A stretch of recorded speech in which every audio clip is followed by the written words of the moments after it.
welcome friends to another edition of the ConnectWise Friday Field Report.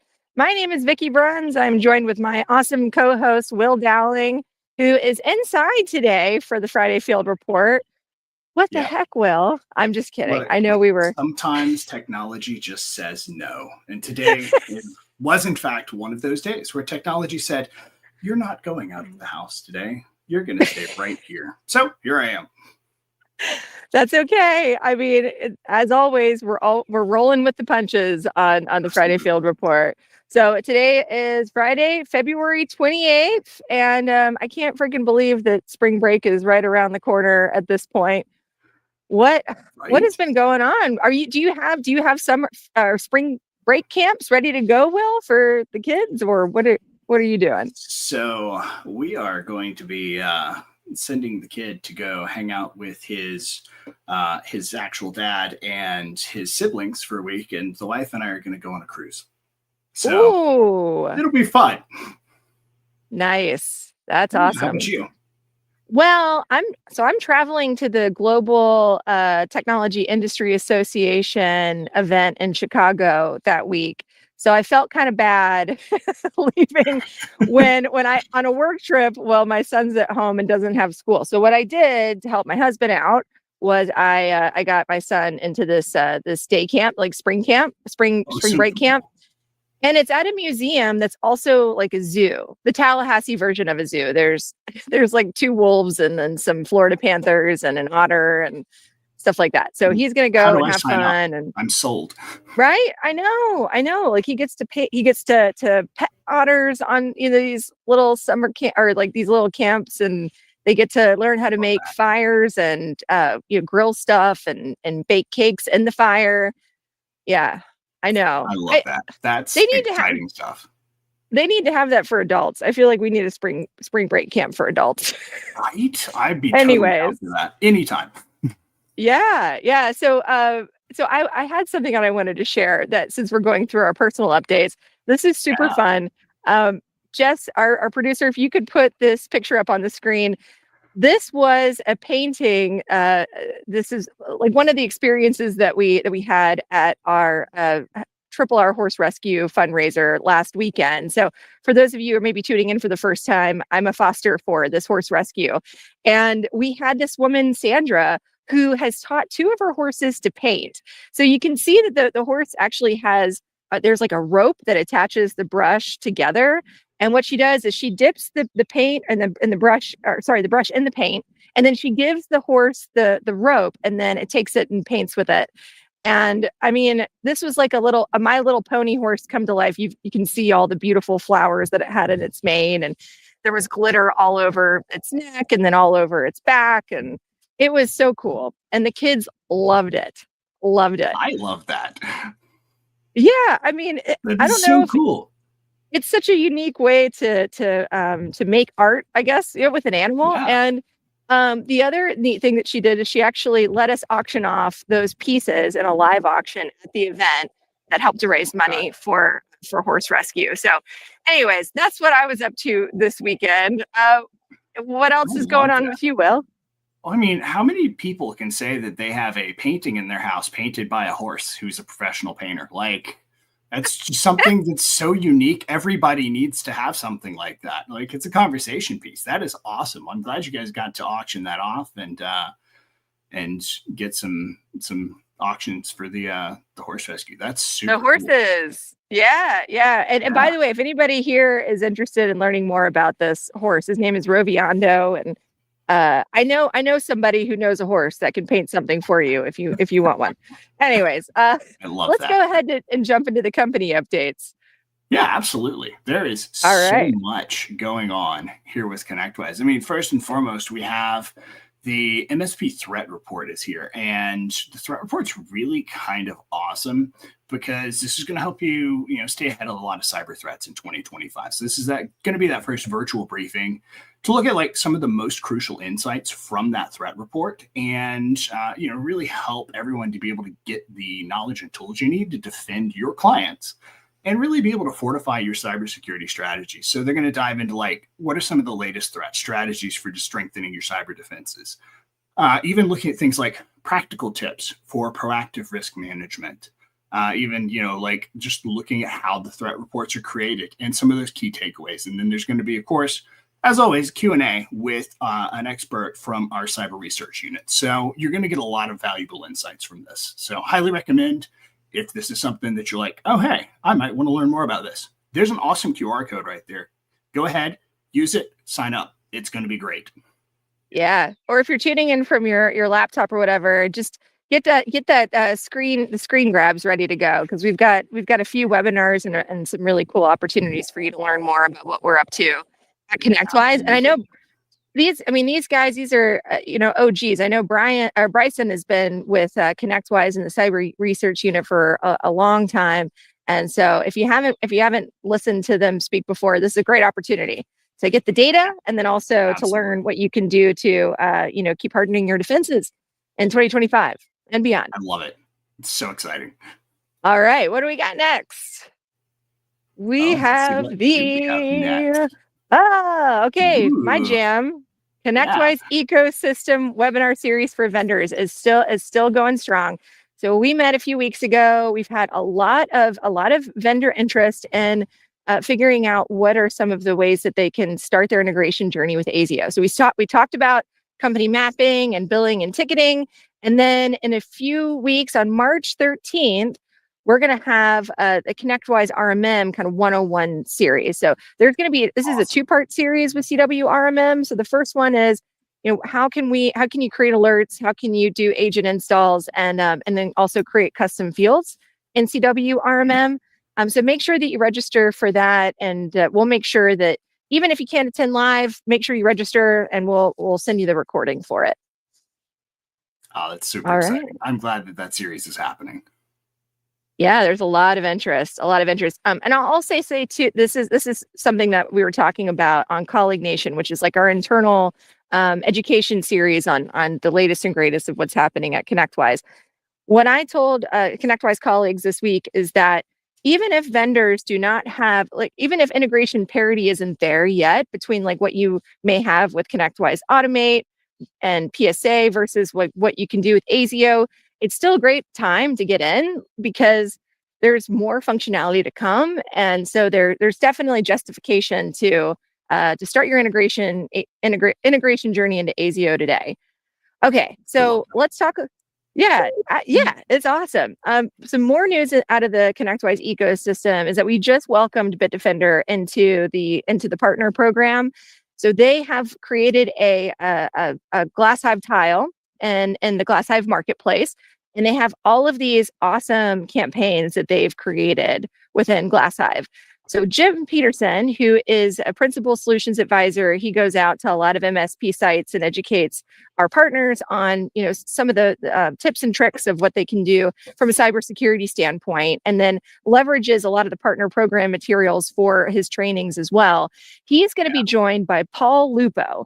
If you haven't met Paul before, he's been in the channel for a long time. He's funny. He's awesome on the dance floor. If you ever see him at an event, he's always, out there cutting a rug. But they are going to be talking to our partners about, what the availability is and what the campaigns are that we just launched with Bitdefender. So make sure you stay tuned. There's also going to be an LMS course that's going to be in ConnectWise University that you'll have access to. Okay. I love it. That's super exciting. So real quick, I just want to call out the innovation webinar. So there's something we're doing every single month. This month's data protection's taken over, and they're going to really be talking about a lot of the newest stuff coming, especially with the recent acquisitions we've had.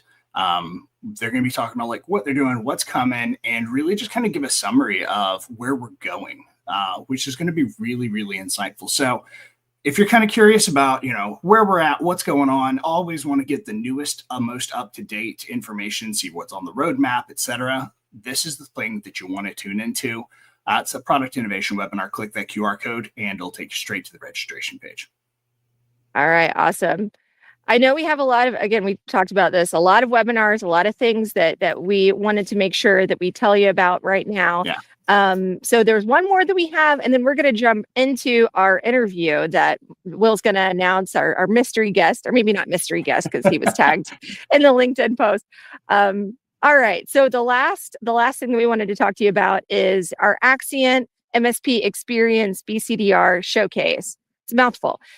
What this showcase is, this is a virtual experience. It's 3 hours where our MSPs can come and connect with the product teams within Axient, the marketing team as well, to really kind of be able to understand what is the product roadmap. There's going to be ample opportunity for Q&A. We're going to hear from MSPs that have leveraged Axient, and we're going to talk through some of their use cases and how they've been able to leverage Axient to help support their clients.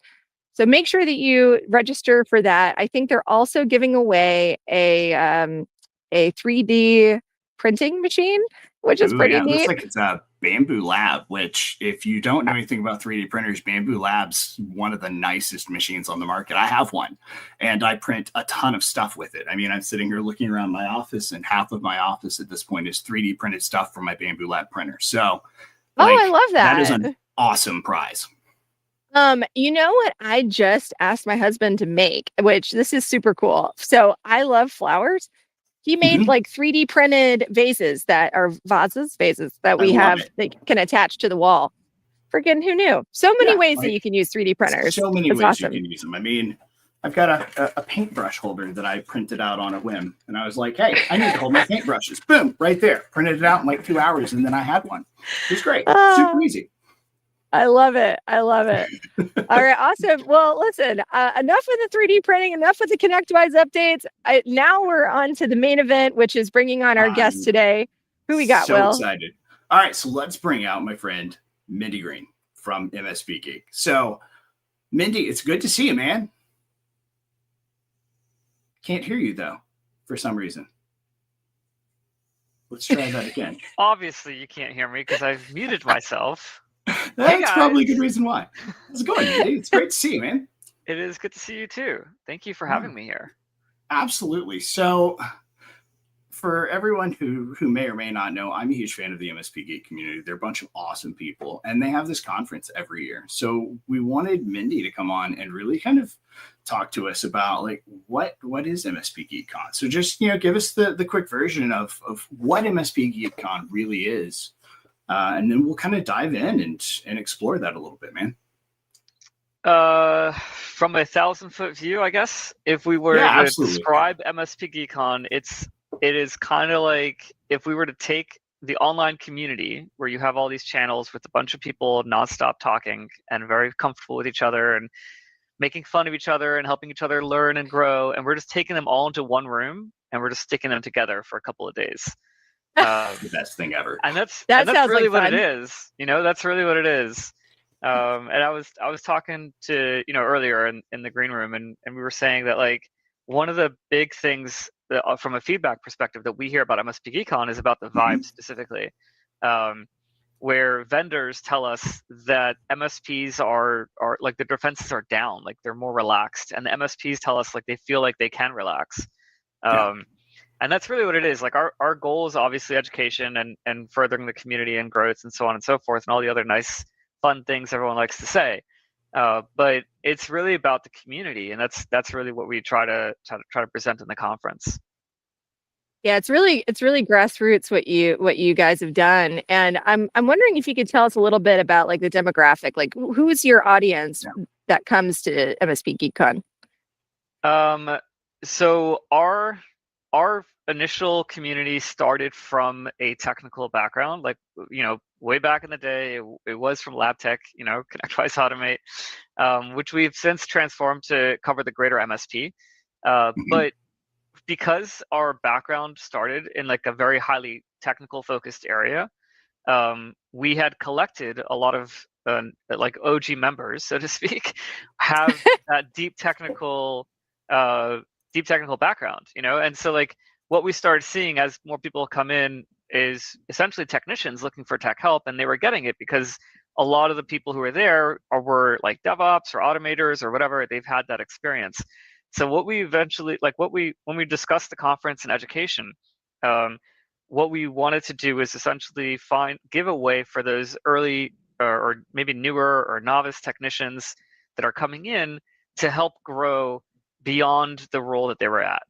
And we expanded this to cover more than just the technical. So there's two parts. There's like where you're coming from and where you're going. So initially we're like, we want you to become a tier 2, tier 3 tech, like someone who's experienced. We're gonna train you on how to do that. But in reality, like there's more to the MSP than just the technical side, right? There's the leadership role, there's marketing, there's account management. There's so many other things in MSP. It's just like any other business.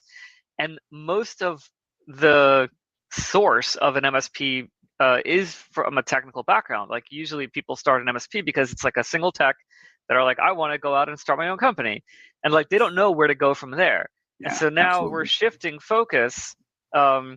In like second year, we already did it. We're doing it again in third year to be beyond just the technician. Like we are targeting the technical people, but it's not like we're going to try to push them to the next technical step. It's wherever you want to go.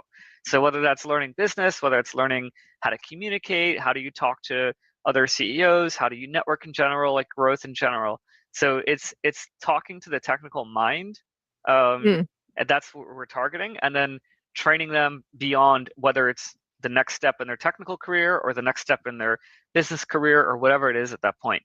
So that's our audience. When people actually sign up, what they actually come in, we see a pretty even split between like brand new attendees who have never come to any other conference before. And those are usually like the lower level technicians. And we see also like high level technicians who are coming because they want to check out the conference to see if it's good to send their lower level technicians. And then we've got the business owners because again, they either want to check it out or they're coming because they want to come with their team because it's a team building thing. And so we see a pretty good split across all those different things. Yeah. That's awesome, man. So I know that you guys do a theme for MSPGeekCon every year. What's the theme this year? The theme this year is one team, one mission. We wanted to lean into the date, which is obviously May 4th, for reasons we won't necessarily say out loud. But we wanted to lean into the date, but we didn't want to violate any things that we're not supposed to violate, especially in the area that we're going to be throwing the conference. So we just picked a generic one team, one mission. But the reason this came up primarily is like as we've seen this shift, and this is something that like I've personally experienced myself going through the stages. Like I come from an MSP. I'm not there now, but I come from an MSP background, and I basically, it was my second job in my life, and I basically learned how to adult through the MSP job, And so my experience with engaging with vendors and in general building relationships was very immature, let's say. And then over time, like as I learned better, I became better at it and I understood what I was doing wrong and I improved things. But there's still this mentality that exists in the industry where it's like an us versus them. Vendors kind of operate in their own orbit, MSPs operate in their own orbit, and they intersect where they need to, but they're not really doing the same kind of thing. And what I'm trying to do, one of the things I've been trying to push for the last year, as I've been talking to more vendors and more MSPs, is that there really isn't a reason for that split. There are MSPs that do things badly. There are vendors that do things badly, right? So it's not like all MSPs are good and all vendors are evil. We're trying to align them and try to get people to realize that there is a goal that they can align behind, and that's the one team, one mission. That's the theme of the conference, is to get everyone to realize that we're better together and they should be building real partnerships instead of just transactional engagements. Wholeheartedly agree with you there. So I feel awesome like you're doing that. I feel like that is that's something that really resonates with me, Mendy and Will, because these are things that a lot of the really mature MSPs that have been around for 30, 40 years are saying as well about the partnership piece, and that there are growing pains between the ISVs and the MSPs, the consumers. And so it's like giving feedback in a way that's constructive on both sides and then holding each other accountable, but not not aggressively accountable, but like accountable in a constructive way is the way that we move this industry forward. And I feel like it is changing. Like I've even noticed the tone and some of the channels changing as well. So I think good for you. Like we're all maturing, to your point, right? We all started young in this channel and we're growing together and learning from learning ways to improve, and then teaching the young ones who are coming in like how to do it. Don't make our mistakes. It's like the things you tell your teenagers. Don't drink alcohol until you're 21 years old. Yeah, right. Well, I wanted to set the theme of the conference to like grow up, but I figured like I got yelled at. We can't actually sell tickets to that theme, like that nobody's gonna come. So we had to find like a better way to say it, like one team, one mission. It kind of works. And then there's the date thing. You'll notice on all of our branding we have like the space scoots. Our mascot is wearing a spacesuit, and we've got the shuttle for liftoff and so on and so forth. But yeah, that's a. Can we bring up that slide real quick? I know we've got a few minutes left. We've got I know, Jessica, it's our last slide, I promise. This is the most important. This is a really good one. So this is the QR code to register for the conference, MSPGeekCon today. Mendy, while we have this up, what are some things that you can give Will and I? Like, what's the inside scoop? Things that haven't been announced officially yet. Do you have anything that you can drop on the show that would entice people to register? Or maybe just they've already registered and you're getting more excited about the stuff that's happening at the conference? Yeah, I guess. So if you were to register and buy tickets, you'll notice like we have a questionnaire like every other conference. One of the questions that you will get asked is whether or not you want to participate in a tournament of sorts. And so this is not like fully confirmed yet, so I'm gonna get yelled at for talking about this, but we're basically collecting data, because what we want to try to do is throw in a tournament during the main event after party. So if you've been to MSPGeekCon before, you know that the main event, which is across the street from the Rosen Plaza where we're going to be holding our conference, is like a huge facility that contains arcade games, laser tag, bowling, things like that. And we're going to try this year to essentially create teams.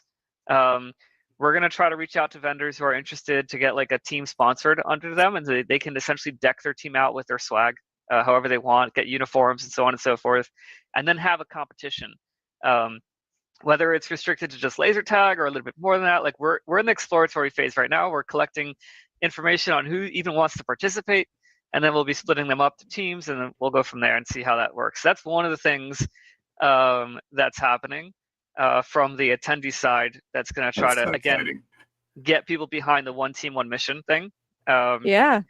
The other thing that we have is another thing. It's only so far been announced to sponsors at this point. And it's also very early stage planning, so I'll probably get yelled at as well. But we are having a Dress the Goots competition where sponsors can purchase the base design of the original Goots mascot, and then bring it to their booth with all their different swag that they want to try to dress it with. And then the attendees, go to the booth of their sponsor and then help dress the Goots up. And then we have a competition to see who did it best. So those are two things that are really fun, I think, in this year. That's hopefully trying to foster that same experience of community and also drive our theme forward. I love that so much. So if you're on the fence, that should have pushed you over the fence, because those are going to be a lot of fun. But I am going to say, Mendy, let's talk about, I know early bird pricing's still going on, right? Yeah. Let's talk a little bit about that real quick, just so everybody kind of understands that they need to buy their tickets now.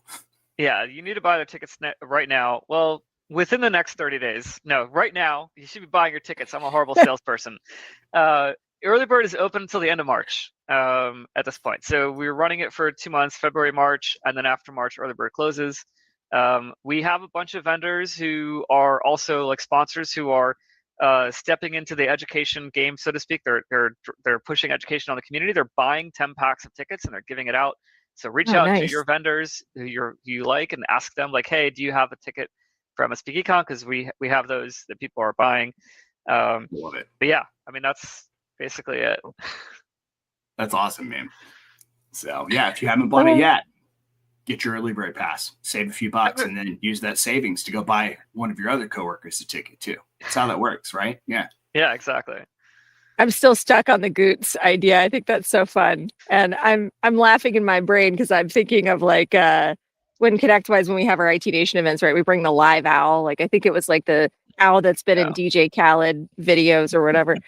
And I'm like, how funny would it be if we tried to actually dress like a live bird? You know, that would not work. I don't think so the stupid. owl would like that very much. It wouldn't work very well. Some cardboard cutout. Great suggestion. Great idea. Highly recommend. All right. Well, Mendy, thank you so much for joining us, man. This has been fantastic. Hopefully everyone who's been watching learned a little bit about MSP GeekCon and the MSP Geek community. Definitely check out the website and register for your early bird ticket. So again, I appreciate everybody joining us today. Mendy, it's great to have you on the show. And Vicky, I'll see you, I'm sure, anytime. But we'll be back again on Friday, March 14th for an inside take from IT Nation Connect Europe. Have a great one, everybody. Have a great one. Bye.